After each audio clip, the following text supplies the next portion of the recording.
Justin, I'm sorry, it was way too good of an idea to pass up, and I'm gonna have to do this video.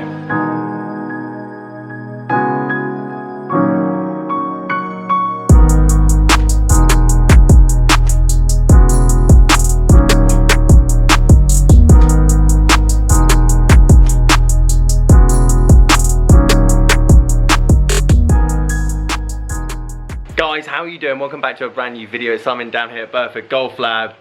3 7-irons, 3 pitching wedges, 6 different yardages.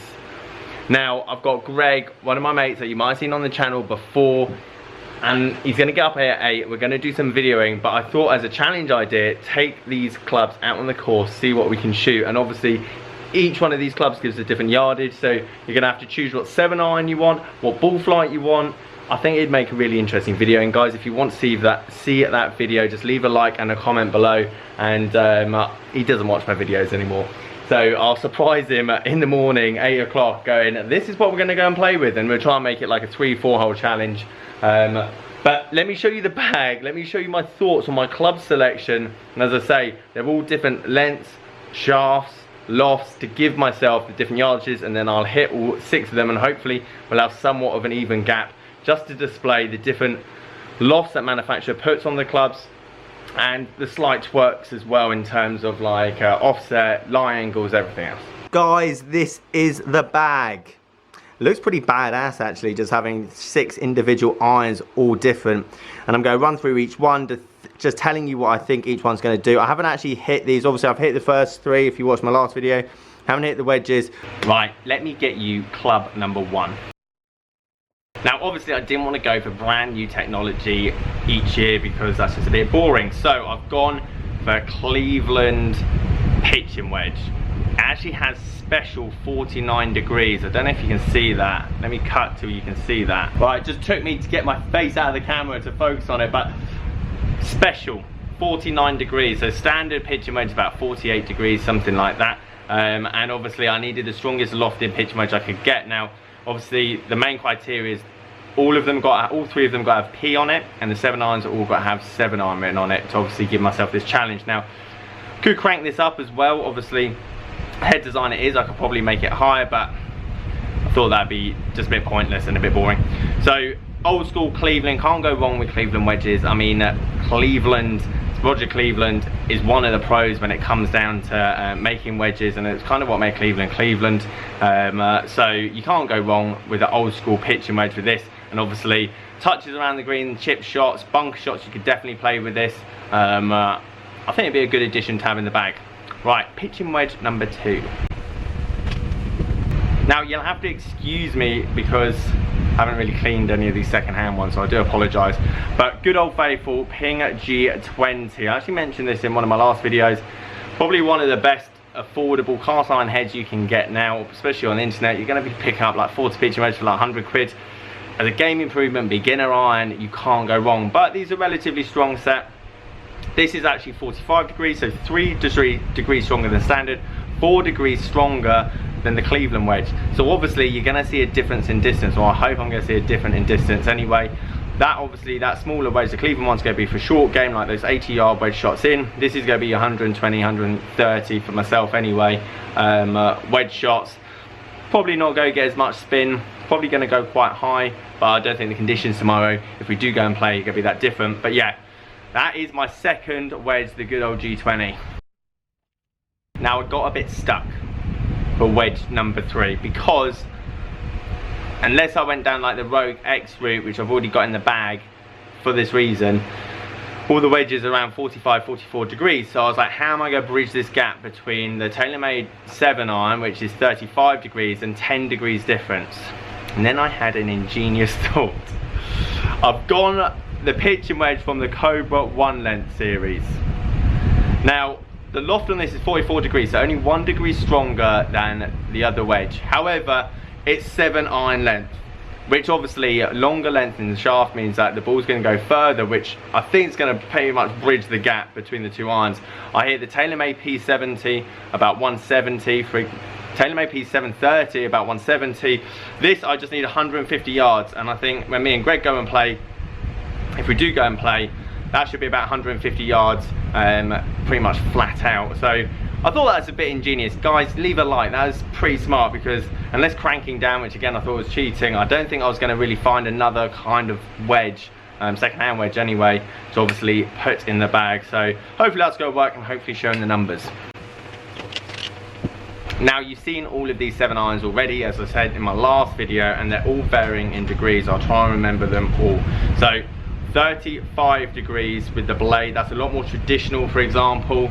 Again, not focusing, I'll cut until it focuses not on my face. Yay, there we go. So P730 there, you can see, so traditional 35 degrees, which is around about right. I mean, some of you guys were saying that your 7 irons are like 37, 38, which is crazy, but good. I mean, if it works, it works. Then you've got the i500, which is about your 30 degrees, 30 to 31 degrees. Again, I was hitting this about 190, something like that.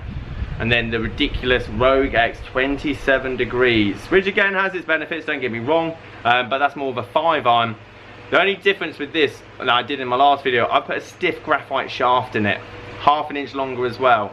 This thing's going to go a mile. Club head speed, everything else. This is basically, I'm treating this as a hybrid, like a lofted up hybrid, and this is going to be used on the tee. So this is going to be, again, Bertha's not particularly long, so we're going to use this off the tee, and then we'll probably use maybe one of these or one of our wedges to then hit into the green. Again, the par 5's obviously definitely going to be in 3 unless we hit it really far. But guys, comment how many holes you want us to play. I think we'll probably get like 4 maybe in, 5 in. I don't want to make them too long, too boring, but let me know what you think would be best. So let's talk in. I'm going to hit all 6 of these now, get some numbers. Now the GC2, as some of you have stated in my last videos, doesn't measure club head speed. It gives us a basis. If you know anything about Foresight sports equipment, you need the HM to obviously get club head speed, unless you've got a GC quad, which we don't at the moment. So it basically works club head speed out on ball speed. Obviously ball speeds vary, and it kind of pumps out like a club head speed by giving a prediction of what the smash factor is. Again, you can't work out smash factor without club head speed. Bit boring, but I get a lot of comments about it, so I thought I'd address it in the video. Right, let's see how far they all go. So I tried my hardest to obviously hit them all out the middle and keep the swings relatively similar, which is in essence golf. So there's a few leaky ones. My band shot's out to the right at the moment. This Cleveland wedge I was actually really happy with. I mean, it felt good. Got a decent yardage off it, 120, which is probably what I'd imagine with more of like a Vokey-esque style head, hardly any bounce, and obviously 49 degrees. Again, Ping G20 wedge felt completely different, a lot more offset, so I felt like I had to keep my hands really ahead of the golf ball to keep on target, and some of them leaked out to the right, but again, 135 in terms of average. I didn't hit them all great, but again, obviously you can see that jump in distance as soon as the loft obviously comes down. Cobra F9. Now, I'm actually really big fan of the like single length irons, but only like above the 7 iron. And I'm thinking about cutting down my 4 and 5 iron and then obviously weighting them. But the pitching wedges always kind of eluded me, and I didn't hit any of these great, but I still got about 145. I think if I hit them particularly well, I'd probably get 150 to 155. TaylorMade P730 iron. I love this iron. I hit this unbelievably well. You'll see the dispersion in a minute. It looks good, it feels good, and at the end of the day I averaged about 175 with all of those shots. But it's just a good looking blade. Every other blade probably would do the same. It just felt like I had a good combination of shaft to head in there. Ramped up to the Ping i500. Again, I'm a big fan of this head as well. The Ping i500, I fitted a lot for it. Very powerful, but again, you can see that loft cranked down by about 5 degrees, so that's where all the distance is coming from. But as long as you're getting that launch and that height, then again, it is controllable. And again, a forgiving head that doesn't necessarily look like a carroty back. And then lastly, the Callaway Rogue X, the hybrid of the set, 27 degrees loft. Again, I didn't quite catch these, and I definitely got hold of them a bit more, gave it a bit more even, because I treated it more like a rescue. But yeah, it'd be interesting to see how it plays when we go and play golf. Okay, so there was 3 swings with each club. Different yardages with those. There's a big gap between the wedges and the 7 iron, however. But I tried to keep the swing as similar as possible throughout those. Maybe gave a tiny bit more with the Rogue X, because that is going to be my hybrid on the day, if we do go and play. And yeah, let me show you the little circles dispersion, and then let's have a look at the numbers. Okay, so there's the dispersion between all of them and the different yardages. So they all go further than each other, which is good. That 7 iron dispersion though, I know is slightly blocked, as all my bad shots are, as high and right is always a lot safer for me. But that 7 iron's more accurate than any wedge I hit. It was a bit difficult hitting that Cobra one length. Probably would have to give that a bit more if I wanted to close that gap, but I tried to keep the swings as similar as possible. And yeah, but they all kind of did what they did.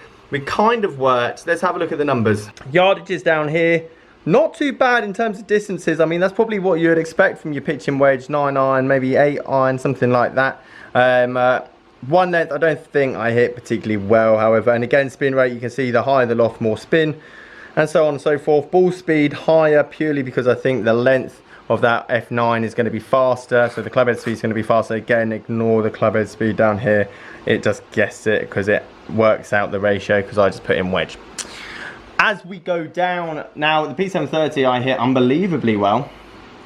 And then looking at 7 irons, big jump though, big jump from the 730 to the 1 length, as you would expect, obviously, between a wedge and a 7 iron. You've got averaging 149, all of a sudden I'm averaging 187 in terms of the total distance, so there's a bit of a gap there. But to be perfectly honest, I mean, if I was out on the golf course, you're going to hit a 3/4 7 iron or a flat out wedge, depending, to close that gap. So definitely playable, not that big of a gap. I-500 again, slightly up. So that's more of like your 5 iron ish, and then the Rogue X, as you can see there, again, spin rate, as that loft comes down, spin rate is a lot lower, and again, trajectory is lower. Not a bad club to hit into the wind, well, for me, to be perfectly honest. And obviously club head speed is going to be the highest with that, purely because now it's a graphite, and also I kind of gave it a bit more something than usual.